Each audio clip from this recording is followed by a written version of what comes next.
Americans are finally swing into action as operation is finally going in Nigeria forest at the moment. It was few hours ago that the investigation team of Trump gave him a report of the camp that they found in Nigeria, and according to the report, they said the federal government of Nigeria is actually aware of the terrorist camp because it's very close to army barrack allegedly. Now, Trump have finally been aware of the camp and they finally deploy armies. U.S. Army are finally found in Nigeria. Come and see the operation, the way it's actually going.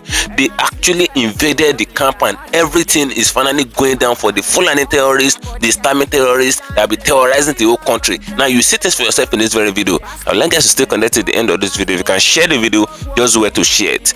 Share it to different social media platforms, share it to groups, share it to different people. Let a lot of people get to know what is happening as far as Nigeria is concerned. And if you can share it, just like the video, like it, give it a thumb up so that it will be recommended for us. Just stay connected.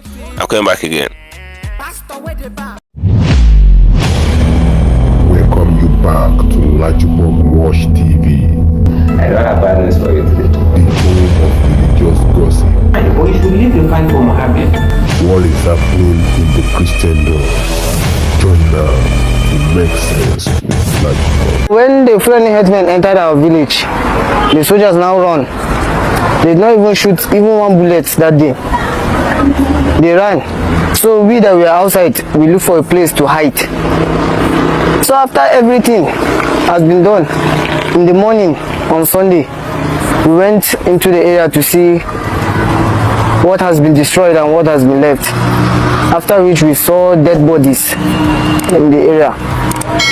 The fertilizers that we kept in our houses, they removed it and poured it in the area. They killed some of our people and put fire on them that day. My dad was inside the house. They met him in the house and they killed him. My mom went and hid in the leader's house, the man that looks over the village. She hid in his house where he used to keep his goat. So as they went to pick the goat, they saw her inside and they killed her. Leave us alone, America. Leave us alone, leave us alone, leave us alone, America.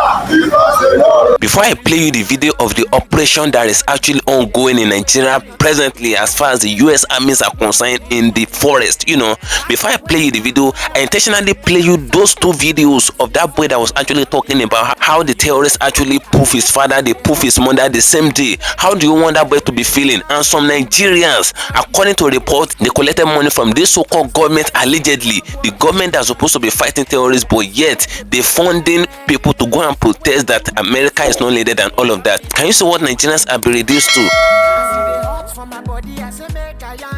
According to a report, they collected money from the so-called government allegedly, and they pulled in street and they began to protest. I don't mean that they poof the children of all these people that are holding placards that they don't in America. I don't mean that the terrorists have actually poofed their family. They will not collect one money and be coming out to be protesting against America. You can see what is going on.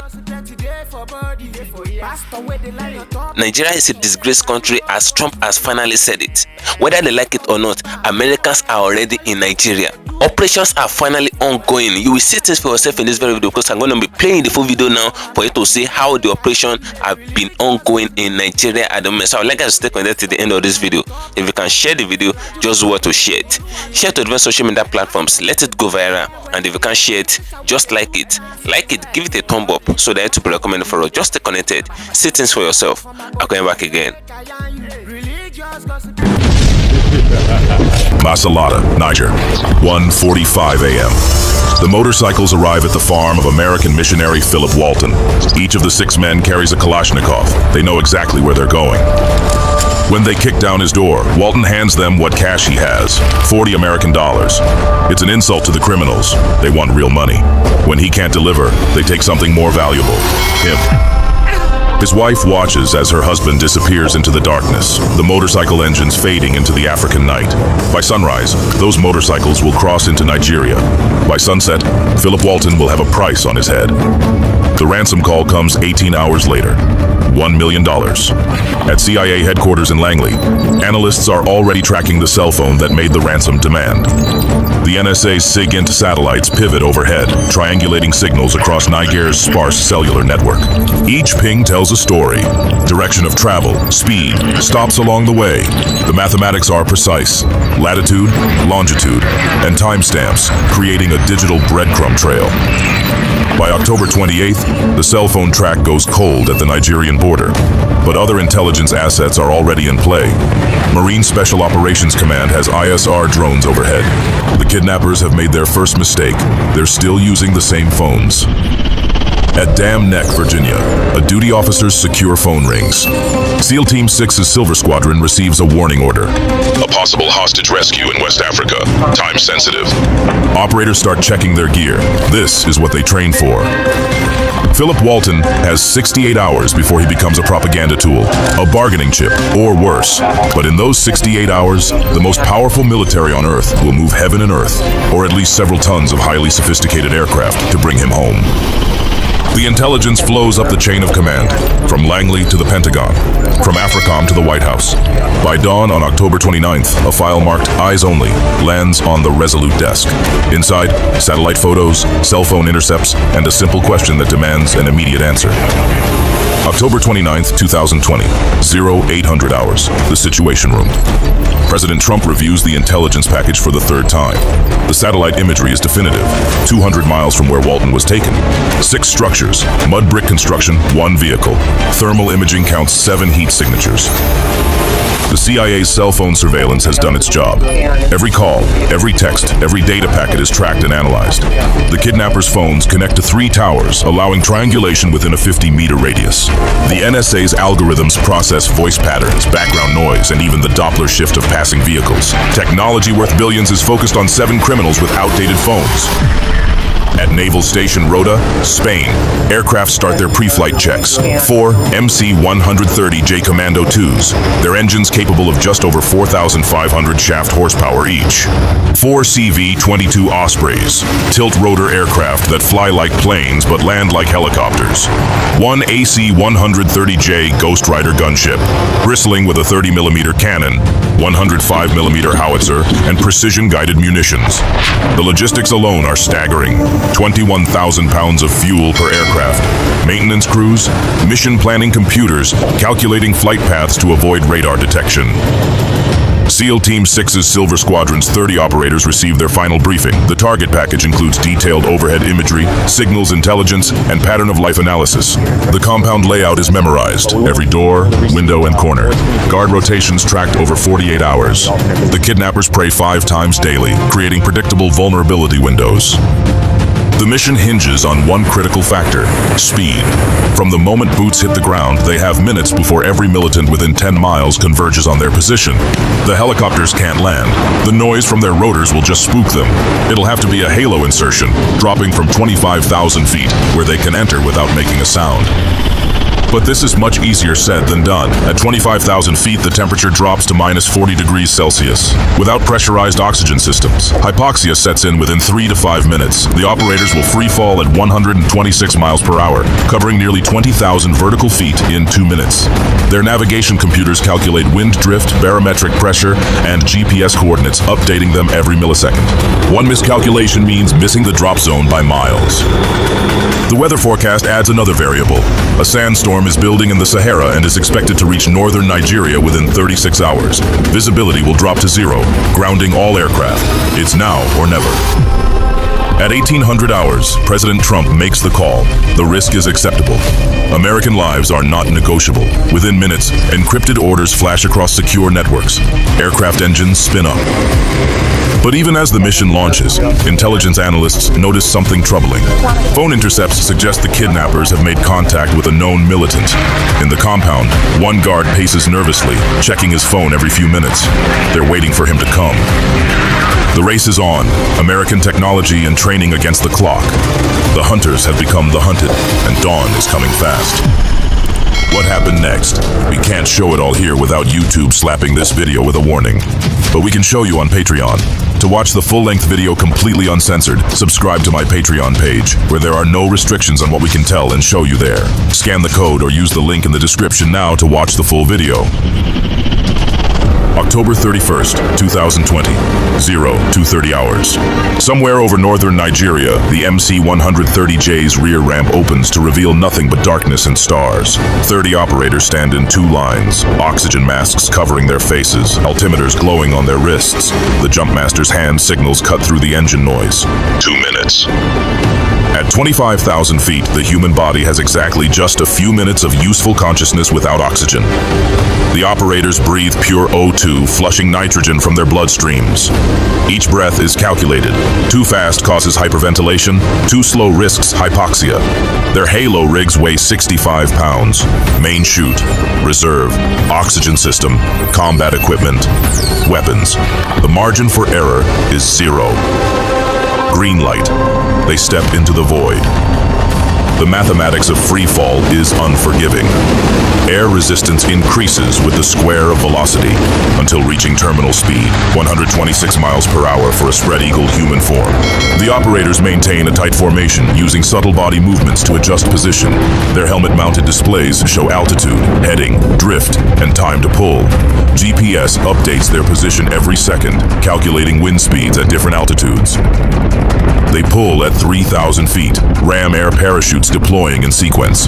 The sound is distinctive, fabric catching air, lines going taut, the sudden deceleration from 180 feet per second to 20.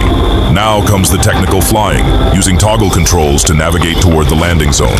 Their night vision reveals the target compound 2.8 miles southeast. On the ground, a guard stands watch, unaware that 30 silent canopies are descending through the darkness above him. The operators land in textbook formation, immediately collapsing their chutes and activating IR strobes visible only through night vision.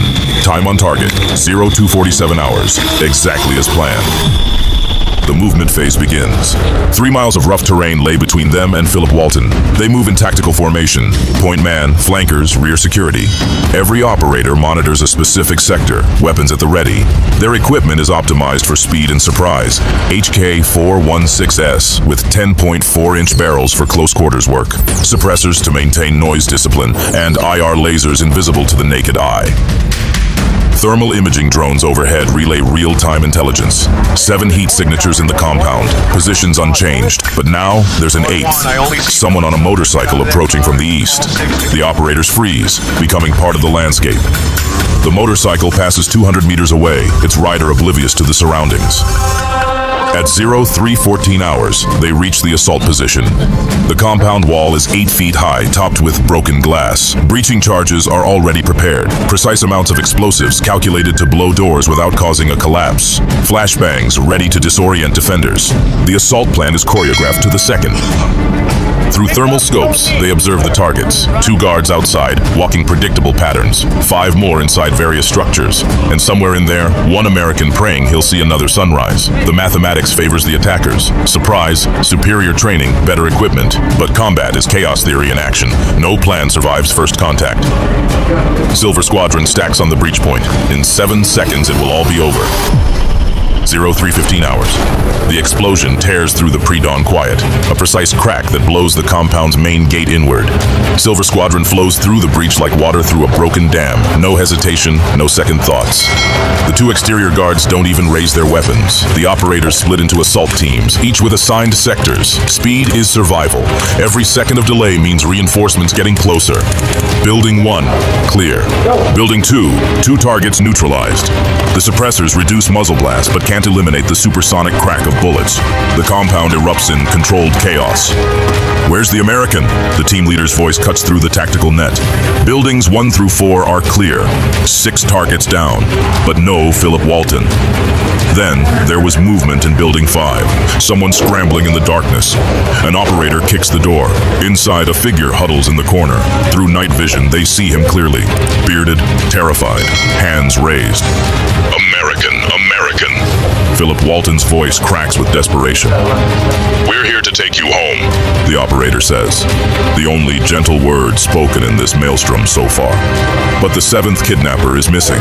Thermal drone footage shows him fleeing on foot, already 300 meters away. The team leader makes a calculated decision. Secure the package, don't pursue. Some debts get collected later. Outside, the situation deteriorates rapidly. Technical trucks are mobilizing from the village. RPG teams are setting up on rooftops. The extraction window is closing. The Ospreys are inbound, but they need a secure landing zone. That's when the AC-130 gunship announces its presence. The 30mm cannon speaks first. 200 rounds per minute of precision fire. A technical truck explodes. Then another. The 105mm howitzer follows, turning an enemy position into a crater. The message is clear. This airspace belongs to the United States Air Force. The Ospreys arrive in a hurricane of dust and noise. Rotors in helicopter mode, they touch down just long enough for Silver Squadron to board with their rescued package. Walton stumbles, legs weak from captivity. Strong hands lift him aboard. As they lift off, small arms fire sparks off the aircraft's armor. The door gunners respond with streams of tracer fire. In 30 seconds, they're out of small arms range. In 2 minutes, they're over the horizon. Time on target, 11 minutes. Targets neutralized, 6. Americans rescued, 1. United States casualties, 0. At 0342 hours, Philip Walton makes a satellite phone call from the aircraft. His wife answers on the second ring. "Honey," he says, voice breaking, "I'm coming home." I want to thank the Special Forces. We had a tremendous event happen, and really, these are incredible people that do this. But it was a tremendous event, and we'll be giving you some details in a very short period of time. And it was something that had to get done because they were playing with American citizens. We can't let that happen. So we'll be talking to you about that at the appropriate time. But these are great people. These are the best in the world. There's nobody like them. And you know a little bit about it. I think people have started to hear, but we'll give you the details in a little while, okay? For 17 years, I was a soldier on SEAL Team 6, the most elite special operations team in the world. Men assaulting Nigeria. They also captured Richard Taggart, former troop chief at this command. Sir, who has him? We're gonna bring Rip back home, because that's what we do. We get in, we get out. We ask for forgiveness later. All right, we are learning more of this overnight daring SEAL Team 6 rescue of an American hostage in Nigeria. This operation that you just finished watching actually happened 2020. A lot of Nigerians were not even aware that armies from America came to Nigeria. Just 6 armies. They came to Nigeria, they tracked down the Fulani terrorists, and they invaded them. That was what happened in 2020. But when Americans are saying that they want to come and clear off the terrorists that are in Nigeria now, many of the people out there, they are pushing out the narratives that Americans are here to actually steal Nigerian mineral resources and all of that. The Americans are just here to thief. All these things are false narratives. Sheikh Gumi, the middleman for terrorists in Nigeria, have always been saying that Nigerian government should be negotiating with terrorists and they should be pardoning and forgiving them and all of that. That man came out to actually push out the narrative, and he made it known to the general public that if Trump should actually send his armies down to Nigeria, that they will poof a lot of innocent Nigeria, they will take down the life of a lot of Nigerians in the name of terrorism and all of that. That they did not even know the terrorists, that once they come to Nigeria, that the innocent life will also be taken as well. That was what Sheikh Gumi have been pushing out on the media. Do you think American armies are just gullible people? Do you think they don't know what they are doing? These people have all the intelligence. These people, just 6 of them, they came to Nigeria and they enter into the forest. They fetch out where the bandits are and they rescue an American citizen within 48 hours. This thing happens within 48 hours. That's to tell you how these people have the technology in place, the kind of technology they have in place. They even said it to the general public a few days ago. The American military personnel said it to the general public. Trump was actually sitting down beside them and he make it known. He said they know the terrorists, they know the network they are using, that they will hijack their network. Do you think these people are like Nigerian armies or African armies and all of that? So for these people to actually come to Nigeria without anybody noticing, and they rescued their citizen that was kidnapped by the Fulani terrorists and all of that, you should know how professional these people are. Enough of the false narratives that these people, Nigerian terrorist supporters, are pushing out there. Enough of all these false narratives. So if U.S. Army, just 6 of them can come into Nigeria and they went into the forest to rescue their citizen, the forest that they have not been to before, Nigeria that they have not been to before, and they were able to actually target where the terrorists are, you should know that these people have technologies in place. There's nothing like they will bomb innocent citizens and all of that. They know these terrorists, they know where they are. The only thing that can make it to stop them from not coming to Nigeria is maybe you are the one that is sponsoring the terrorism and all of that. That's what is actually going on. Now let me play you some videos now for you to see what Nigerians are cooking down. What the pastor that Trump actually heard his voice. That pastor is sick that be crying in the north, burying his members day in and day out by the attacks of terrorists and all of that. Come and hear what the pastor said again and listen to what some Nigerians said. Just stay connected to the end of the video. If you can share the video, do well to share it. If you can share it, just like it. Stay connected. I'll come back again. In the name of the Lord Jesus Christ, my Savior. Amen. To give life to my enemy. Not to curse, but we are blessing the people that have vowed that will never survive. That is Christianity. That is full of love. But we are out to defend. To round up with this message, all youths in every village, listen. I'm speaking with the power of the voice. All youths all over Plateau State, rise up for self-defense. If you don't do it, our children are in danger. Our next generation will have no place to live. All youths, it's a command. It's not an advice. I'm commanding you, wake up and defend the weak old people. Women that are pregnant, defend the widows. Stand with your blood to defend the land. Already they have declared war on Plateau, and the security, they know about it, and we are not going to keep quiet. It is time for us to respond. All these things, they are gearing towards 2027. This is a religious crisis. Bias to us that are called Christian. Trump, please, this voice will reach your own White House. Respond to Nigerian government. They are gambling with our soul as Christians. Many Christians are dying and they don't want to speak. And they know terrorists are in the country and they don't want to attack them. They just make propaganda without action. Please stand up and save us. If not, one day you will not hear my voice anymore. You receive the news that Reverend Achomo has been slaughtered like ram. This is what is happening. I'm going to meet my people in the village. I suspend every meeting, and I thank God my leaders have given me, because that's the only comfort they can comfort me. To keep me here, I'm not myself. How can I be here while my people are sleeping in the bush? They are looking for ways to form another camp. No! No! We have never entered Ruga. We have never attacked them in their territory. But by the power of Jesus Christ, who have given us wisdom, even if we don't go, angels will go to Ruga.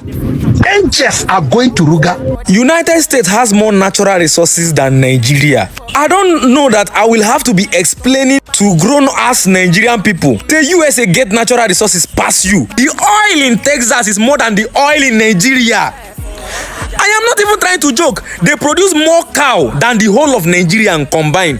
They produce more corn than the whole of Nigeria combined. They have more oil, crude oil, than Nigeria combined. One state, Texas. Forget about what we learn for school. Forget about any other thing. Let's talk about common sense. The USA is so big to the extent that there's one state in USA called Alaska. Alaska is almost ×2 of Nigeria. If you carry Nigeria, put inside Alaska, it go swallow them. One state. I mean to tell you, say Nigeria as a country, when a president na in the rule am, he get states for America where they bigger than Nigeria as a whole, and they get 50. Now you get another state where they call Texas. Where do you think that when they are saying, oh, American is not Native American, they steal their land, they steal this thing? Do you think they were joking? That's a whole continent. USA is a whole continent. They disguise them as country. You get one state where they call California. Their economy is better if you combine all African countries together. Maybe except maybe you come out maybe 3. Because if you combine all of them, it go too much. Maybe you come out South Africa, come out Egypt. California economy alone. Now let's talk about land. Let's talk about farming. Anything you think of, anything you wish, it did here. Then we even get Amazon for this side. Then get and there. Get Greenland. Any form of land. That's the whole continent, bro. Every single thing we use in Nigeria, then they produce them there.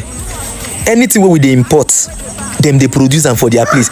Like, you don't just get the concept. The America is so big to the extent that it gets some area where we say, they just leave them there. Nothing to use and do. It just they. They no discover them. They no even check whether oil they there. That's how big America is. The USA is so big to the extent that the farm in USA, farm or only farm in USA is bigger than the whole West Africa. I'm not talking about the cities. I mean farmland. Farmland where the USA is bigger than the whole of West Africa. See, man, stop the wine ourselves in all these things. I know you don't like them, but you make your research now. Alaska is so big to the extent that it go swallow Nigeria, swallow Ghana, swallow Cameroon, still collect Niger join. One state. Wake up. Thank you for staying connected, my great and wonderful viewers. You can see everything that is actually ongoing on. Obviously speaking, you will know that this pastor Ezekiel that will be crying in the north, that will be crying in Plateau, that they poofing Christians and all of that, and it was his video that Trump actually saw that makes him to take action and all of that. This same pastor, a lot of Nigerians have been saying that is the only man of God that they have in Nigeria. The other pastors that are actually parading themselves as men of God are businessmen, because those people never say anything substantial. They never say anything consistent as regards the poofing that is ongoing in Nigeria. Now, this pastor, for him to come out in this very video and say that Plateau youth should all come out to be defending themselves, that they should not be waiting for the terrorists to come and be attacking them again, that they should be going after the terrorists as well before Trump actually swing into action. That's what the pastor said in this very video. You should know that this pastor have been pushed to the wall. For this man to be saying that he will not like to stay in where they actually secure for him, because according to report, his life is not even safe. Because the moment this man has been coming out to make varieties of video and calling the attention of the international community to actually come and help Nigerian Christians and all of that, you should know that this man might be a target. So they actually gave him a secure place for him to be staying. But this man said something in this very video. She did back to the video again. He make it known in that very video. He said he cannot stay back in where they gave him, that he needs to go and meet his people in the village, that he cannot leave his people there for the terrorists to be occupying them. He cannot leave his people there for the terrorists to be all alive in there. This is a typical man of God. This is the typical example of a man of God. It's not all those ones that are actually clamoring for tithes and offering in Nigerian churches. It's not all those so-called the big GOs and all of that, all those ones that came out to protest in the time of Jonathan and they keep silent as all these things are actually going on in Nigeria in the time of Tinubu. Now, you can see what the other Nigerian guy actually said in the video as well. He make it known to the general public. He said Nigerians should not be talking about mineral resources again. Now the mineral resources that are actually accusing America, and they're actually accusing Trump of coming to steal and all of that, that Nigeria is not even having it as much as US. US have the petroleum that Nigeria are actually boasting of. US have it more than Nigeria. He said only a single state in US, Texas, has more petroleum than the entire Nigeria. Texas is just a single state in US, and US have 50 states, and the Texas in question is bigger than Nigeria in general. The agricultural sector of US denies that US are actually planting their crops for agricultural purpose and all of that, where they manufacturing their food on agricultural base. He said it's bigger than the entire Africa. So what are we boasting of? Which resources are we having that Trump is coming to steal? Is it the resources that bandits are already stealing? Is it the resources that Chinese and the likes of others and Nigeria corrupt politicians are already stealing? What have you benefited from the resources? Those Nigerians that actually follow in the narrative of the fact that Trump is coming to steal their resources and all of that, what have you benefited from the resources since they've given birth to you? If Trump will come to Nigeria to actually save the life of citizens and make their life to be secure and wipe up the terrorism in Nigeria and steal the resources, so be it. We love it. It's better than Nigerian government that cannot provide good securities for Nigeria, and yet they're still the ones stealing Nigerian resources and outside with the bandits and all of that, and yet they cannot provide security for the citizens. It's still much better than that. Now you can hear everything as regards this video. Now drop your opinion in the comment section of this video. Feel free. See your mind in the comment section of this video. And as regards the operation that the US actually carried out in 2020, successful operations just to ensure that they rescued one US citizen, just one US citizen, and they did it successfully, and they poofed like 5 bandits and all of that, and nobody knows about it in Nigeria. Talk about it at the comment section of this video. Discuss it at the comment section. Just feel free. Say I'm in the comment section of this video, as I'm gonna dedicate another day for you and share. Follow me on my social media handles on Facebook at LAJUPOG Watch TV and LAJUPOG Entertainment, and on Instagram at LAJUPOG. Guess what, guys? See you in my next video, and bye for now. I see the hot for my body, I say make I yarn you. Religious gossip plenty day for body, day for you. Pastor with the line on top, be pastor for LAJUPOG Watch TV. Pastor with the back, where politician with the do pass me, say for leader. Why you with the for church? All as LAJUPOG.